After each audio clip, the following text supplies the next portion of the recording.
David had always prided himself on being a devoted husband.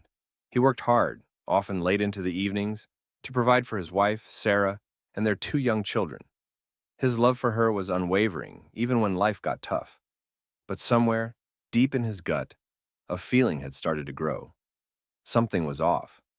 The subtle hints, the odd text messages, the long hours Sarah was spending at work. It all began to add up. But David refused to entertain the idea that his wife might betray him. He trusted her, blindly, perhaps. One evening, after another late shift, David came home to find Sarah in the living room, her phone pressed against her ear. Her voice hushed as she spoke. She quickly hung up when she noticed him, and an awkward silence settled between them. David noticed she seemed distant, distracted, even though she was sitting just feet away. He decided to follow his instincts. Over the next few days, David's unease only grew. One evening, he saw Sarah's phone lying face up on the kitchen counter, and a single message caught his eye. "Can't wait to see you tonight. It's been too long." The message was from a number he didn't recognize. His heart sank. The next few days felt like a blur of doubt and suspicion. David couldn't shake the feeling that something was happening behind his back. He hired a private investigator, a decision he agonized over, but ultimately felt was necessary. He needed the truth. The investigator's report confirmed his worst fears. Sarah had been having an affair for months. The man's name was Michael, a colleague from her office. David's world shattered in an instant. The confrontation was inevitable. David came home early one day, his heart pounding in his chest, his mind racing with thoughts of betrayal. He found Sarah sitting at the kitchen table, sipping her coffee, a look of surprise in her eyes as he entered. "Sarah," David's voice was low, shaking with the weight of what he was about to say. "I know." She froze, her face pale. For a moment, it was as if time stood still. Then, slowly, she set her coffee cup down, her expression shifting to one of guilt. She didn't try to deny it. David's words tumbled out in a rush. "How long? How long has this been going on behind my back?" I I didn't want to hurt you, David," Sarah whispered, tears welling in her eyes. "I never meant for it to go this far. It just happened. I felt so alone.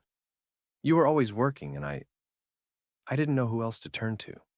David stood motionless, the pain of her words searing through him. "Alone? I gave you everything. I worked every day, every night, to give you the life you wanted. And you threw it all away. For him." Her eyes widened, her face flushing with frustration. "Don't act like you didn't play a part in this. You're always so wrapped up in your job, so distant. You never saw me. You never listened to me. I felt invisible." David recoiled, his heart heavy with disbelief. "You think this is my fault?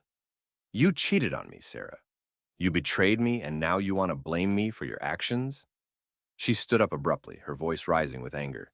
"Yes, you're the one who always put work ahead of everything else. You never made time for us. For me, I felt neglected, ignored, like I didn't even matter to you anymore. Michael made me feel seen, made me feel wanted. I wasn't just a wife. I was a person to him." David felt the room spin as her words stung, each one cutting deeper than the last. But nothing could compare to the next thing she said. "I don't even know if I love you anymore, David. I'm done.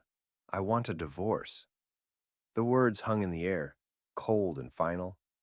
Sarah didn't even flinch as she spoke them, her gaze unwavering. David felt as if the ground beneath him had given way.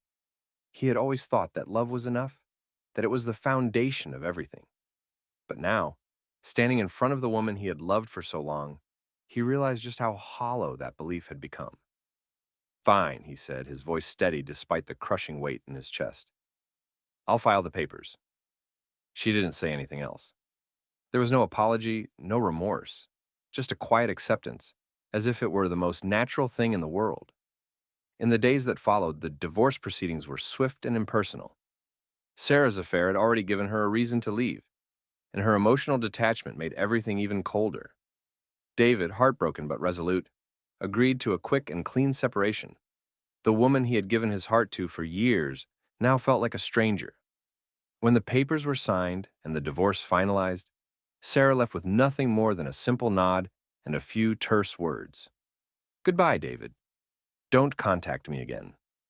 David watched her go, the weight of her betrayal sitting like a stone in his chest. But he knew now. He wasn't the one who had failed this marriage. It wasn't his neglect or his absence that had caused the downfall. It was her choices, her actions.